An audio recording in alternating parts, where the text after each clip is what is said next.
Are you always naked when you come on here? Usually, yes. Even when you're talking to kids? Yeah. Do you ever masturbate in front of the children? Only if they ask to. There's no world where that kind of product is necessary, desirable, or safe. Omegle, connecting you to strangers all over the world on video. An investigation involving a video featuring a female Who you want to talk to, and worse yet, not who you want your kids talking to. who says she is 19, but in a conversation presents herself as an underage CBC teenager. spent an hour on the site. All but one of our matches were with men. Many of us have probably only recently heard of the website Omegle, but for those under the age of 30, it appears that everyone knows about it. Omegle is a website where you can choose a type of discussion, video or chat, and then start talking with strangers. And as we all know, most of the time, nothing positive happens when you chat with strangers. Anyone can join in on a video or chat conversations without having to register or to verify their age. When communicating via webcam, people occasionally expose themselves without any warnings. The website can pair kids with completely random adults, and when random adults are able to talk freely with kids, as you'll see in this video, terrible things can happen. Children have been exposed to things on Omegle that I cannot even begin to imagine. Omegle existed for over 15 years. Leif Kibrox established Omegle when he was only 18 years old. Since it is a private company, we are unsure of its exact value, although it generates income via advertising and affiliate marketing, which appears to have driven everyone to adult webcam services. Omegle comes in two different versions. The service reportedly forbids nudity and sexual behavior in the moderated version, and frequently takes screenshots to check for behavior that goes against Omegle's rules. The other version is unmoderated. Omegle does not request users' personal information and promote anonymity as a benefit that help you stay safe. Omegle does report numerous instances of inappropriate behavior to the authorities, but this small print is careful to hold Omegle responsible. Since the site formerly welcomed children of 13 years old, as long as they attested by clicking on a button that they had parental supervision, the terms of service have been modified to state that it is for adults only. It is one of those websites that inspires young people who like to push boundaries and experience thrills. However, just like skydiving, instead of the risk of hitting the ground thousands of meters below, you might encounter sexual predators or witness sinister scenarios on the website. So stay to the end as I take you through the dark journey of Omegle. This is Koka and welcome to a new Shortary video. Brits are not the only sick type of people that exist on the website. This is the story of a man who was doxxed and whose house was literally swatted. This guy called Slab had some free time in his hands and chose to spend it on Omegle with his younger brother at 6 o'clock in the evening. He was quickly paired with this individual who appeared to be in his 20s and had an Indian accent. When they started talking, they talked about different things until Slab may have said something that the other person found insulting. Suddenly, the stranger man sent credit card information along with the home address belonging to Slab. That's doxing. Doxing is the act of disclosing personal information about someone online, including their real name, address, phone number, bank account, and place of employment. You don't want to be doxed online. If any of this information is out, it's hard to stop it. Slab immediately disconnected from the chat and closed the website and swore to never open it again. You think that's the end of it? No, there is more. The story gets even more disturbing 2 days later. It was 2 in the morning when our friend woke up to the loud sounds of a helicopter over his house and hard banging on the door. Alone in the house, he started panicking.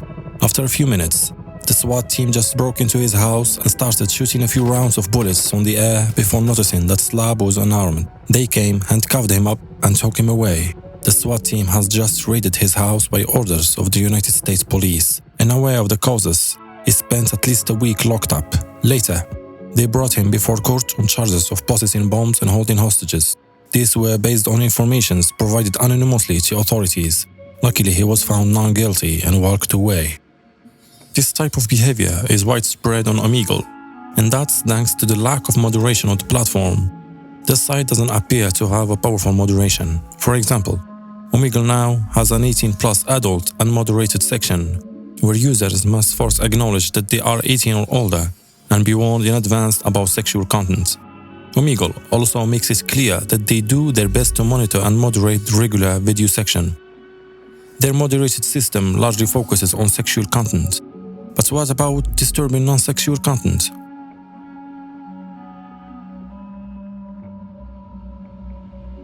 It was Wednesday at 12:37 in the morning. A Reddit user, which I can't unfortunately display his name for privacy demands, was on Omegle using the website the way it meant to, talking to strangers and skipping through a lot of them. Everything seemed alright, till the last skip. He would then be paired with a random man, probably Indian or from Bangladesh. The man felt a weird vibe from the chat and quote, "I didn't say anything. I turned my camera off because I just felt a weird vibe from it all." He chose to watch from the dark as the random stranger banned his camera to reveal a group of men in maroonish colored suits laying on the ground. Some of them were lifeless, probably dead or passed out. Standing over them are people with rifles or some kind of weaponry. Some other men were on their knees doing something to the ground what seemed like they were doing hard labor. The men with weapons were wearing different attires. They didn't all match, and it appeared like they were wearing a myriad of outfits. No details were clear from the chat due to the low quality of the camera used, probably an old phone or a cheap computer camera.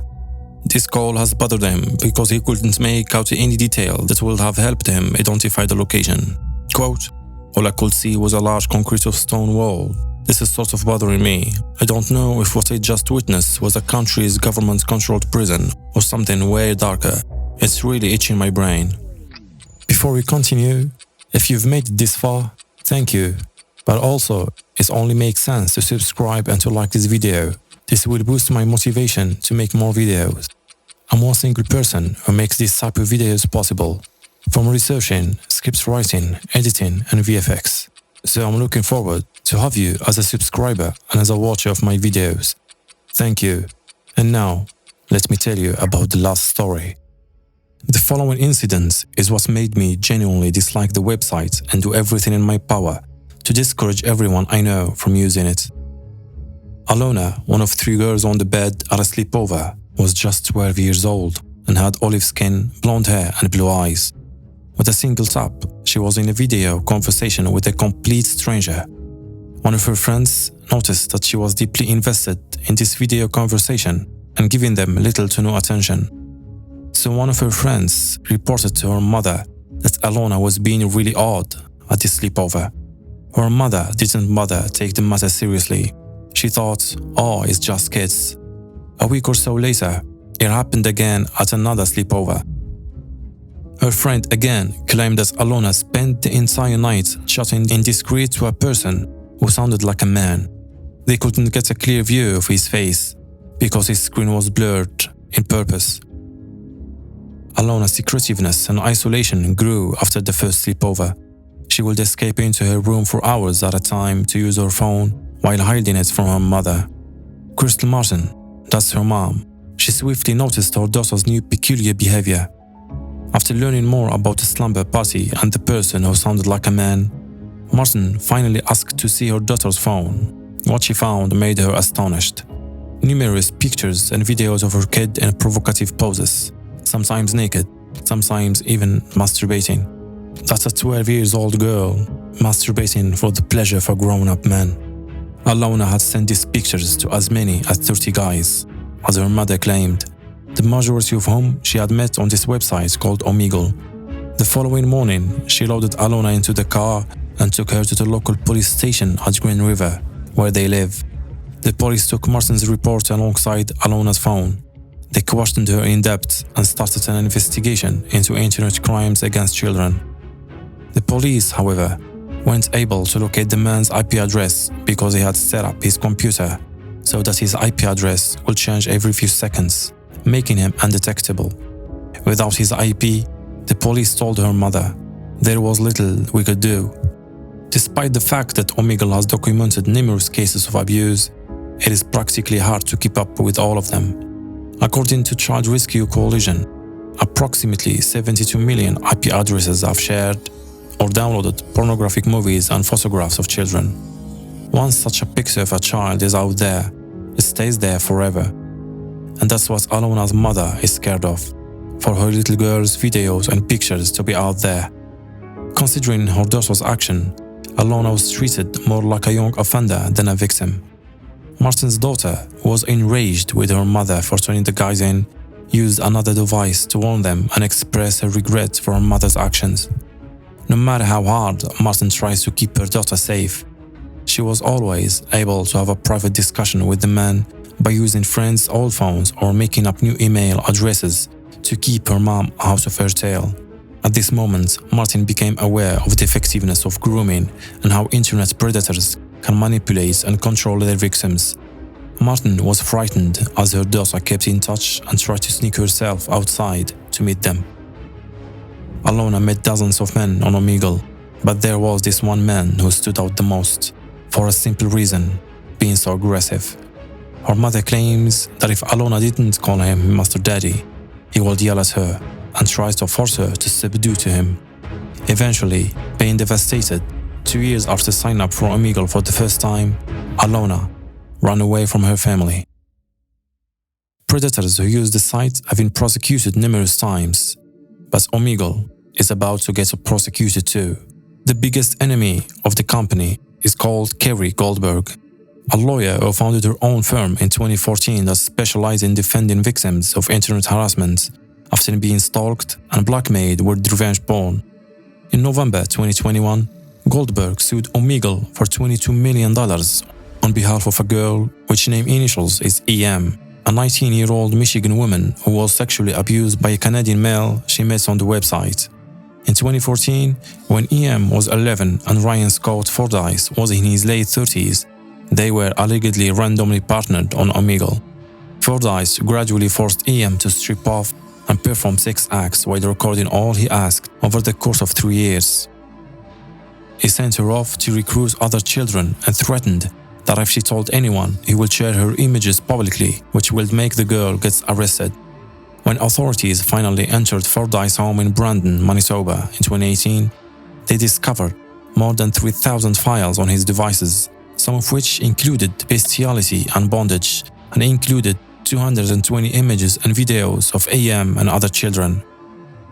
Fordyce, who was married by the way, asserted that he did not realize he was breaking the law. He believed his interaction with these kids was consensual. Currently serving an 8.5-year sentence in a Canadian jail, he will then have 20 years of supervised release without access to the internet. The lawsuit claimed that EM eventually left for New Zealand because it was unbearable for her to be near the darkness of her adolescent and teen years. The sound of a phone ringing triggers her because it brings back the memory of the day where the police called her parents after discovering pictures of her on Fordyce's device. She stopped wearing her hair pulled to one side because the Omegle predator preferred it this way. So why does Omegle receive more than 50 million visits each month if it is that awful and horrible? Actually, not all of the interaction on Omegle are evil. Relationships, friendships, and other good things have been built there. The question of whether Omegle is safe or no has no absolute answer. While some users claim to have had great interaction with the site, others have complained that they have come across offensive material or have been harassed by other users. The site is the type of places where online predators are likely to exist. There is a facade of anonymity and age limitations are not strictly enforced. Children who use Omegle unsupervised may encounter unsuitable material, so look out for your child. In the end, it's up to each user to determine if Omegle is the correct place for them. Just make sure to use a VPN or just hide your face. And most importantly, never, ever, and I mean never, give your personal information to someone on Omegle or anyone you don't know online for that matter. This is Coca from Shortary, and I will be coming with more videos, so please consider subscribing. Thank you for watching.